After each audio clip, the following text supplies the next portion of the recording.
내가 어떤 인간인가, 내가 어느 정도의 사람인가 하는 것을 알기 위해서는 내가 어떤 성격의 고민을 하고 있는가, 이것을 자문해 보면 나 자신을 알 수가 있을 것입니다. 예컨대 내가 먹을 것, 또 입을 것, 또 순간적인 쾌락, 이런 것만 생각하고 여기서 헤어나오지 못한다면 나는 그 정도 사람밖에는 안 되는 것입니다.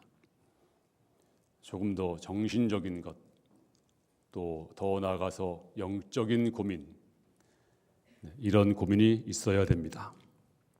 근데 우리들은 항상 좀 말초적인 거, 남들이 나를 어떻게 생각하는가, 나를 어떻게 말하는가, 나를 욕하는가, 칭찬하는가, 이런 데 신경을 많이 씁니다. 그런데 보다 더 격이 높은 사람들은 내가 남에게 걱정거리가 된 것이 없는가, 또 내가 남의 마음을 아프게 한 일은 없는가, 이런 것을 생각하면서 고민하는 사람들입니다. 기쁨도 마찬가지입니다. 내가 무엇을 기뻐하고 있는가? 가령 먹는 거, 입는 거, 순간적인 쾌락, 이런 것을 기뻐하는가?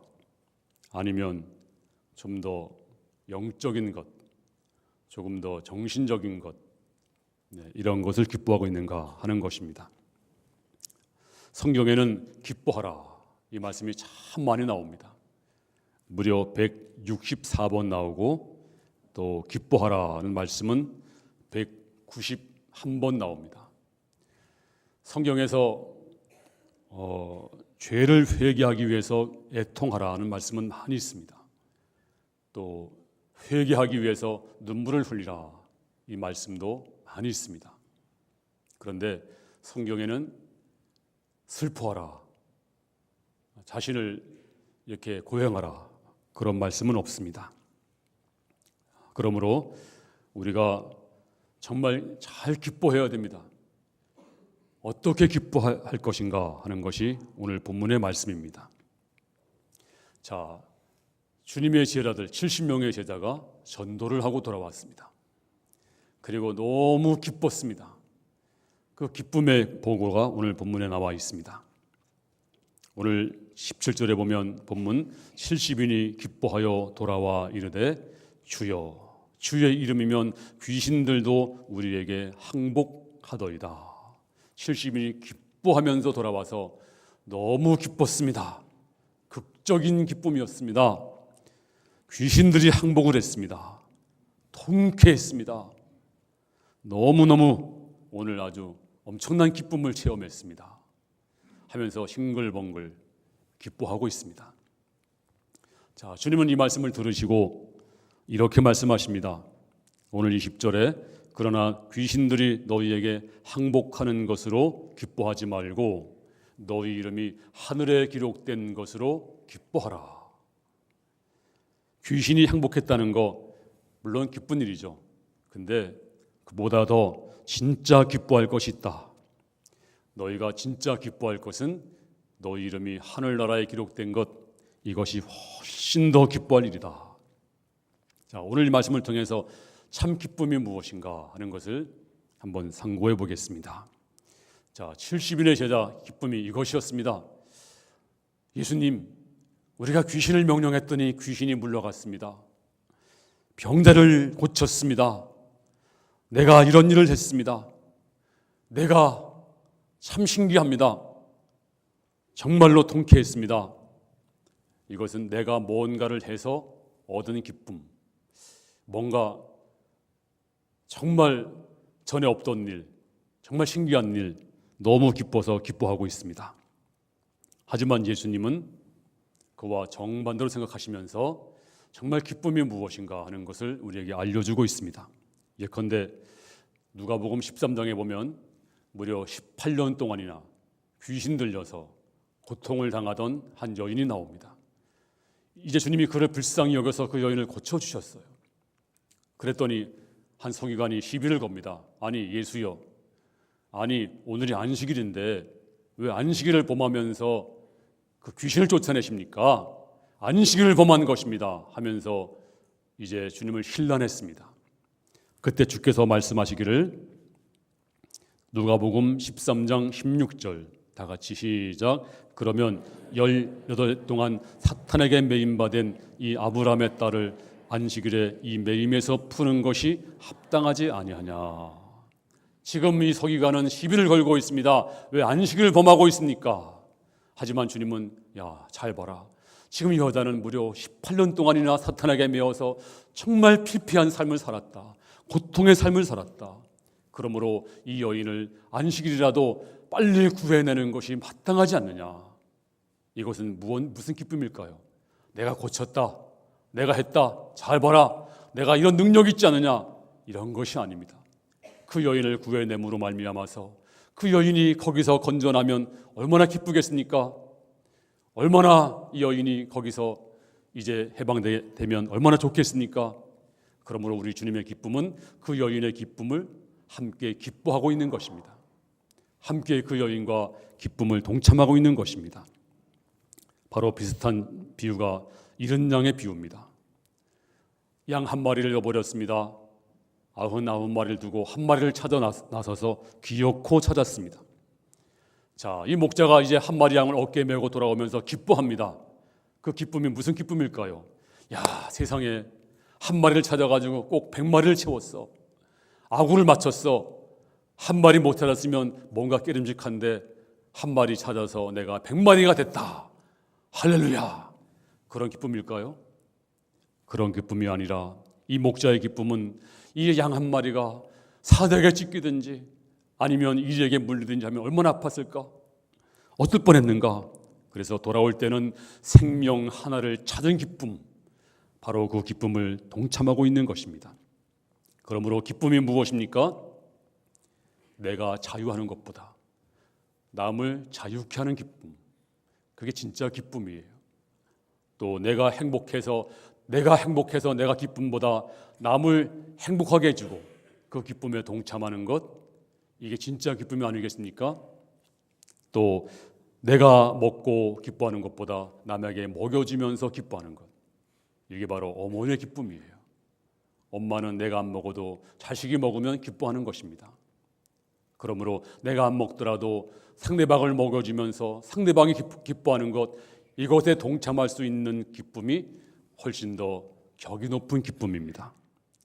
내가 기쁜 것이 아니라 다른 사람에게 기쁨을 주고 그 기쁨을 내 기쁨인 것처럼 여기면서 기뻐하는 것, 바로 이것이 그리스도인의 기쁨인 것입니다.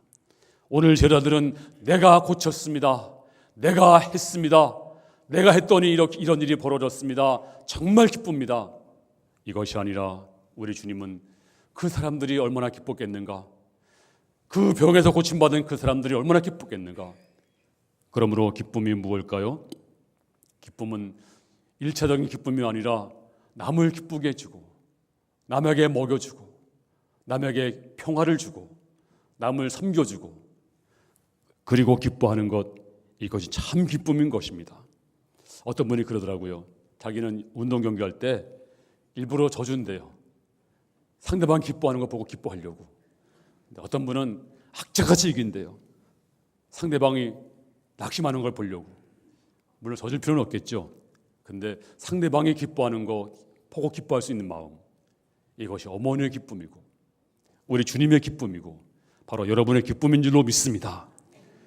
우리 성도들도 마찬가지입니다. 우리 교회 집사님 또 권사님 장로님들이 이제 믿음이 적은 자가 기뻐하는 것, 그거 보고 기뻐하시고, 옛날에는 믿음이 없었는데 믿음이 점점 자라서 주님 마음을 닮아가면 그걸 기뻐하시고, 옛날에는 죄악 가운데 살았는데 이제 주 앞에 나와서 성숙한 믿음을 가진 거 보고 기뻐하고, 이제는 기쁨의 차원이 달라지는 그런 격이 높은 성도가 다 되기를 주님의 이름으로 축원합니다. 두 번째로 우리가 뭘 기쁠까요? 자, 20절 말씀 보겠습니다. 다 같이 시작. 그러나 귀신들이 너희에게 항복하는 것으로 기뻐하지 말고 너희 이름이 하늘에 기록된 것으로 기뻐하라. 아멘. 만약 여러분들이 오늘 세상을 떠난다면 자, 가장 중요한 게 뭘까요? 땅 문서? 그거 거치장스러운 것입니다. 현금이 많이 든 통장도 아무 소용이 없어요. 또 남편과 아내와 가족들 함께 할 수 없습니다. 그때 가장 중요한 것은 여러분의 이름이 하늘나라 생명책에 기록이 되었느냐 안 되었는가, 이것이 문제입니다. 만약 여러분이 마지막 때 여러분의 이름이 하늘나라 생명책에 기록이 안 됐다면 보세요. 요한계시록 20장 15절에 누구든지 생명책에 기록되지 못한 자는 불못에 던져지리라. 불못에 던져지리라. 지옥 간다는 얘기입니다. 또 요한계시록 21장 27절에 무엇이든지 속된 것이나 가증한 일 또는 거짓말하는 자는 결코 그리로 들어가지 못하되 오직 어린 양의 생명책에 기록된 자들만 들어가리라. 생명책에 기록된 자만 들어가리라. 만약 여러분의 이름이 생명책에 이름이 없다면 아마도 불붙는 지옥이 여러분을 기다리고 있을 것입니다. 그러므로 아무리 성인 군자라도 하늘나라 생명책에 이름이 기록되어야 됩니다. 기록이 안 된 사람은 들어갈 수가 없습니다. 제가 언젠가도 말씀했습니다만, 아니 목사님 또 저 얘기. 근데요, 한번 더 들어보세요.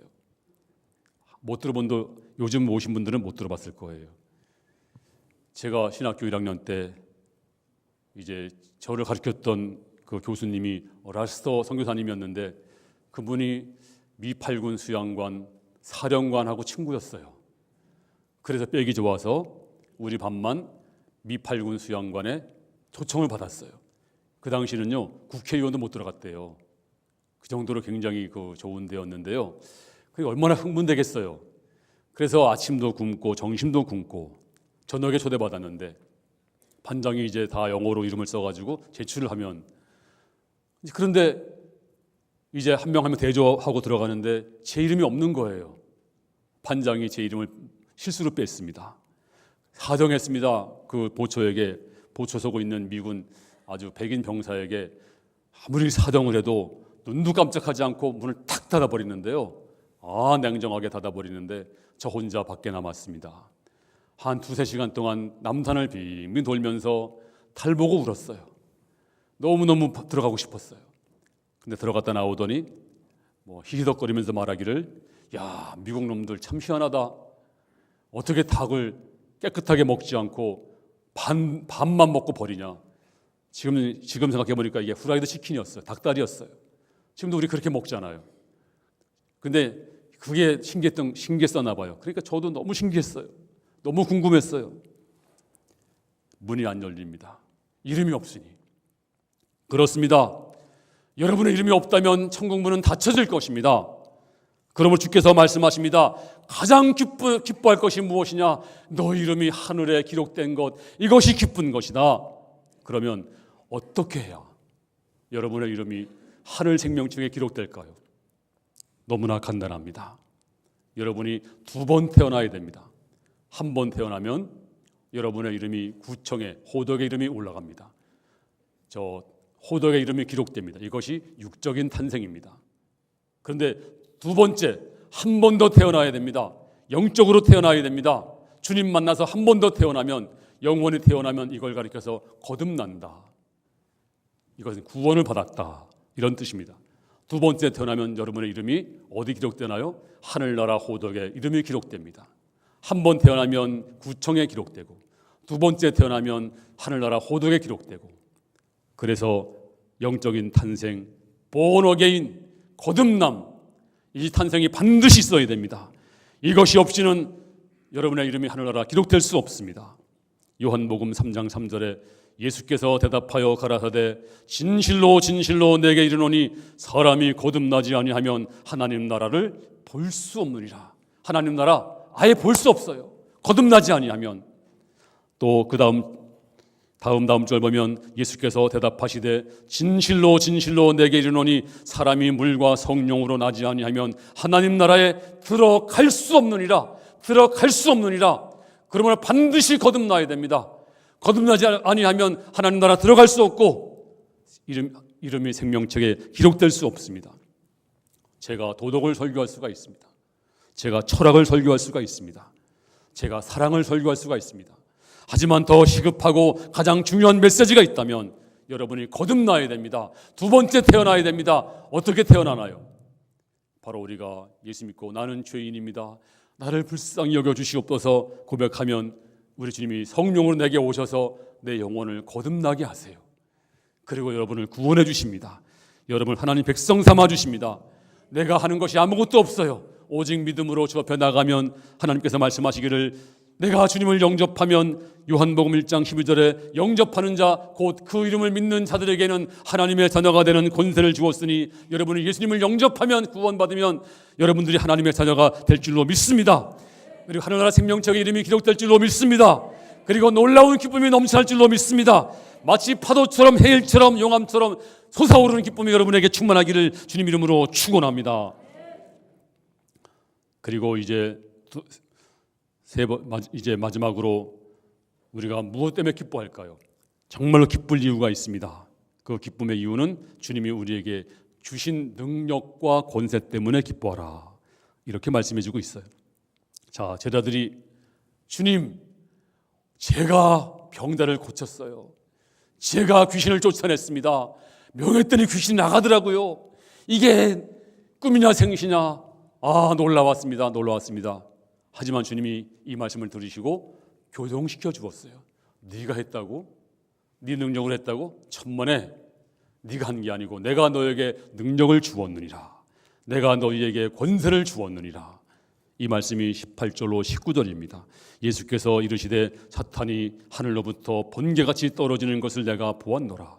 내가 너희에게 뱀과 전갈을 밟으며 원수의 모든 능력을 제어할 권능을 주었으니 너희를 해칠 자가 결코 없으리라. 사단이 하늘에서 번개처럼 떨어졌다. 이 말씀은 악의 세력이 패배했다. 또 뱀과 전갈을 밟으며 이것은 사탄을 상징합니다. 악을 상징합니다. 제자들이 귀신을 제압했지 뱀과 전갈을 밟은 적이 없어요. 근데 주님께서 이 말씀의 뜻이 뭘까요? 오늘 그 다음 말씀하시기를 원수의 모든 능력을 제어할 능력을 주었으니 내가 너에게 그 원수를 제어할 능력을 주었어. 권세를 주었어. 너희가 지금 귀신을 쫓아낸 것은 너의 능력이 아니고 내가 너에게 권세를 주었느니라, 능력을 주었느니라. 그러므로 너희가 한 것이 아니고 내가 능력을 주어서 너희가 귀신을 쫓아내느니라. 이렇게 말씀해 주고 있는 것입니다. 그러므로 여러분, 이 능력은요 그들에게만 주어진 것이 아니에요. 우리가 예수 믿으면 그 능력이 우리도 주어진 것입니다. 저와 여러분에게 이 능력이 주어진 줄로 믿습니다. 여러분들도 뱀과 전갈을 밟을 줄로 믿습니다. 원수를 제어할 능력이 다 주어진 줄로 믿습니다. 이 능력을 믿고 행하셔야 됩니다. 문제는 제가 올 초에 반둥이라고 하는 인도네시아 반둥을 갔다 왔어요. 우리 교회 김인진 선교사님이 우리 교회에서 벌써 수십 년간 선교하고 있는데요. 이분이 간 곳에 가서 제가 이런 간증을 들었어요. 반둥에서 이제 그 무상이 엄청난 지역에 이제 목사님 이름이 옥타비아누스라고 하는 목사님인데요. 이분이 이제 전도를 갔대요. 전도를 갔더니 그 지역에서 가장 유명한 남자 무당이 딱 나타나가지고서 마당에 서가지고서 부르더래요. 이리 오라고. 갔더니 이 무당이 개 한 마리를 딱 쳐다보고 눈을 쳐다보니까 개가 깨갱 하면 죽어버리더래요. 가다 보니까 죽었더래요. 숨이 끊어지고. 또 이 무당이 닭을 딱 쳐다보니까 닭이 막 지나다니다가 딱 서가지고서 눈이 딱 부딪히니까 이 닭도 그냥 꼿꼿해 하면서 죽어버리더라는 거예요. 그러면서 이제 목사한테 목사 봤지? 너도 죽기 싫으면 빨리 나가라고. 떠나라. 죽기 싫으면 떠나라. 그러면서 이 무당이 서슬픈 눈을 가지고서 목사님 눈을 딱 쳐다보더래요. 그 눈을 쳐다보는 순간에 오금이 저리고 소름이 끼치고 그 눈이 얼마나 무서운지. 그때 순간적으로 내가 여기 전도하러 왔지. 내가 여기서 지면 안 되지. 그리고 내게 능력이 와 있지. 하나님 능력이 와 있는데 내가 여기서 쓰러지면 안 된다. 내가 목숨을 걸고 대항해야 되겠다. 그래가지고 이 목사님 눈을 부릅뜨고 이 무당의 눈을 쳐다봤대요. 무당이 화가 나가지고서 또 그냥 눈싸움이 시작된 거예요. 눈싸움. 그때 이 목사님이 속은 무서웠대요. 사실은 죽을까 봐. 그런데 주님, 내게 내게 계신 주님이 더 크십니다. 그리고 이제 내게 능력이 지금 와 있는데 하나님 저 무당을 잡고 있는 원수마귀를 물리쳐 주시옵소서 기도한 다음에 담대하게 나사렛 예수 이름으로 명령하노니 사단아 물러갈지어다 했더니 갑자기 무당이 쳐다보다가 꼬꾸라져 가지고서 그 눈이 다 풀어지고 그리고 살려달라고 벌벌 떨더라는 거예요. 그래서 그 지역에 복음이 전파되고 지금은 교회가 세워지는 그런 것이 되었다. 이런 간증을 들었습니다. 그렇습니다. 여러분에게는 능력이 와 있습니다. 하나님의 능력을 주었습니다. 내가 너에게 뱀과 전갈을 밟으며 원수를 제할 능력을 주었으니 권세를 주었으니 그러므로 여러분들이 예수 믿는 순간에 다 능력이 와 있는데 이것을 아는 것만 가지고는 부족해요. 이것을 우리가 사용해야 됩니다. 사단은 이것을 알지 못하게 자꾸 막고 있습니다. 너는 부족하잖아. 너는 평신도잖아. 집사가 뭐 알겠어. 너 맨날 쓰러지는데 너한테 무슨 능력이 있니? 하루 사는 것만도 기적이다. 너한테 능력이 없어. 하지만 사단은 막고 있지만 우리에겐 놀라운 능력이 와 있습니다. 이걸 알아야 됩니다. 그리고 사용해야 됩니다. 제가 언젠가 또 말씀드렸습니다만 저를 가르쳤던 박윤선 박사님, 총신대학교의 그 놀라운 아주 굉장한 그 조직신학교 교수님이 계십니다. 지금은 이제 도인이 되셨습니다만 이분이 70년 전에 미국 유학을 떠났대요. 젊은 청년 때. 그런데 뱃삭을 너무나 가난해서 뱃삭만 겨우 구해가지고 배를 올랐어요. 그런데 먹을 양식이 없으니까 그 당시에는 한 40일간 갔으니까요. 미국까지 가는데 40일간 가야 되기 때문에 미숫가루를 많이 준비해가지고서 이제 탔대요. 배를 탔대요. 엄마가 미숫가루를 이렇게 가루를 만들어가지고 이거 먹어라. 그래서 이제 40일간 양식을 준비해가지고 배를 탔습니다. 끼니가 되니까 이제 식당에서 냄새가 솔솔 나옵니다. 고기 냄새.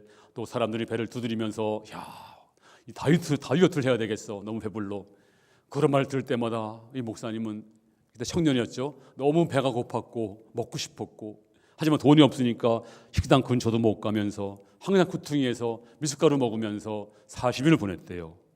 근데 40일이 다 됐는데 한 번은 어떤 사람이 여보게 청년 자네는 왜 여기서 있나? 밥도 안 먹고. 사실은요 저 돈이 없어서요 겨우 뱃삭만 준비해가지고 배에 올랐어요.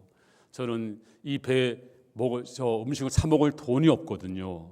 그러니까 그분이 말하기를 이 사람아 뱃삭에 식사값이 다 포함되는데 그거 몰랐나? 진짜예요? 몰랐어요. 얼마나 억울한지.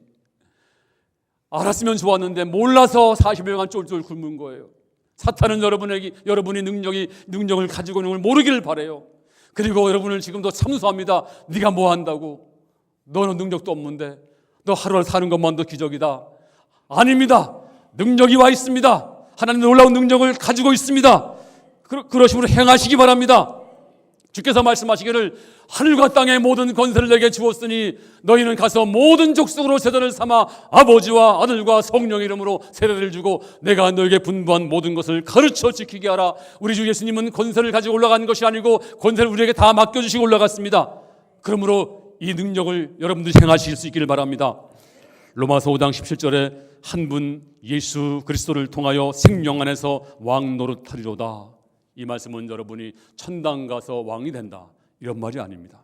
생명 안에서 in life, 죽은 후가 아니고 살아있는 지금 너희가 왕 노릇하리라. 우리가 왕입니다. 왕은 권세가 있습니다. 왕은 곧 법이 되는 것입니다. 그러므로 여러분 낙심하지 마시고 내게 주어진 능력을 최대한 활용하시고 주여 감사합니다. 내가 할 수가 있습니다. 내게 능력이 와 있습니다. 주여 내가 행하겠습니다. 가난이 있으면 가난을 명령하세요. 가난아 물러갈지어다. 예수께서 십자가 지심으로 가난을 다 저주해서 속량하셨느니라. 질병이 있으면 질병도 명령하세요. 예수님께서 내 십자가 지심으로 내 모든 질병을 속량했다. 내 모든 질병을 고쳤다. 그러므로 나사렛 예수 이름으로 명령하노니 질병아 물러갈지어다. 문제가 있으면 문제도 명령하세요. 이 문제도 나사렛 예수 이름으로 물러갈지어다. 그리고 능력을 행하시는 성도 되기를 주님 이름으로 축원합니다.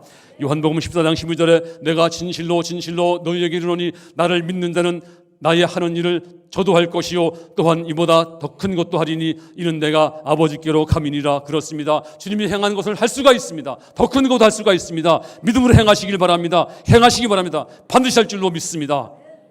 그래서 사단에게 매이지 마시고 늘 승리하는 복된 성도 다 될 수 있기를 주님의 이름으로 축원합니다.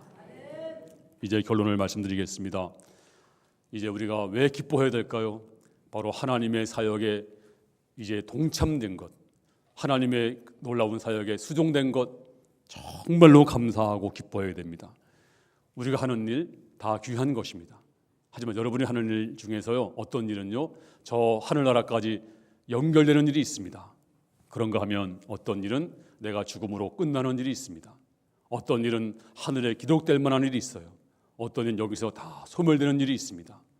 그러므로 내가 하는 일 중에서 저 하늘나라 생명책에 기록될 만한 일이 뭐가 있을까요? 바로 이것은 전도입니다. 바로 이것이 영혼 구원입니다. 영혼 구원 이보다 더 귀한 일이 없어요. 내가 여기에 쓰임 받았다는 거 정말로 감사해야 됩니다. 그래서 찬송가 중에도 이런 찬송이 있어요. 주 내게 부탁하신 일 천사도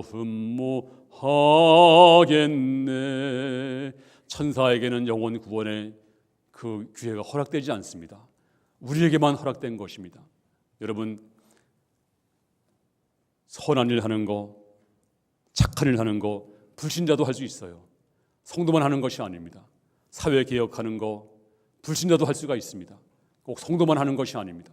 하지만 여러분만이 할 수 있는 것이 있습니다. 천사도 못하는 것이 있습니다. 바로 이것이 영혼 구원입니다. 바로 전도입니다. 바로 이것이 하늘나라 기록될 만한 일입니다. 이것이 얼마나 귀한 일입니까? 내가 여기에 소속됐다는 거, 이 일을 할 수 있다는 거, 내가 이 일에 수종된다는 것이 얼마나 기쁜 것입니까? 한 목사님의 이런 간증을 제가 들은 적이 있습니다. 이분이 너무 가난해서 어렸을 때 이제 지게를 지고 산에 가서 나무를 하러 갔어요. 학교를 못 다니고. 근데 이분이 이제 산에 나무를 하다가 그만 낫지를 잘못하는 바람에 이 종아리를 치는 바람에 피를 많이 흘리게 됐습니다. 나무하는 도중에. 여러분, 산속에서 뭐가 있겠어요? 그거 용품이 하나도 없는 거예요. 그래서 피를 많이 흐르고 주위를 둘러보니까 깨진 항아리 조각 같은 거, 기가 조각 같은 게 하나 있더라는 거예요. 그걸 주워다가 지혈대를 삼아서 묶었더니 피가 지혈이 됐습니다. 그때 이 아이가 하나님, 볼품없는 이 조각 하나가 이렇게 쓰임 받았네요. 하나님, 저도 써주세요. 저도 초등학교도 못 나오고 나무꾼 됐는데 하나님, 나를 써주세요. 나를 불쌍히 여겨주세요. 눈물로 기도했대요. 그래서 이제 이 사람이 이제 교회 나와서 열심히 교회 나오니까 그 교회 한 권사님이 그 아이를 보고서 눈여겨보고서 공부를 시키고 그리고 목사가 돼서 나중에 아주 훌륭한 목사님이 되었습니다. 그렇습니다. 하나님 사역에 동참될 수 있다는 거, 작은 조가리 하나도 쓰임받으니까 크게 쓰임받았습니다. 여러분도 하나님 나도 쓰시나요? 나도 하나님 사역에 쓰시나요? 하늘나라 기록될 만한 일을 위해서 여러분을 쓰실 때 주여 내가 여기 있나이다. 내 대신자, 하나님은 예배를 기뻐하지만 대신자를 놓고 예배드리면 얼마나 기뻐할까요? 다음 주에 여러분이 대신자 꼭 모시고 오세요. 그리고 하늘나라 기록될 만한 일, 그래서 기뻐하는 모든 성도가 다 될 수 있기를 주님의 이름으로 축원합니다.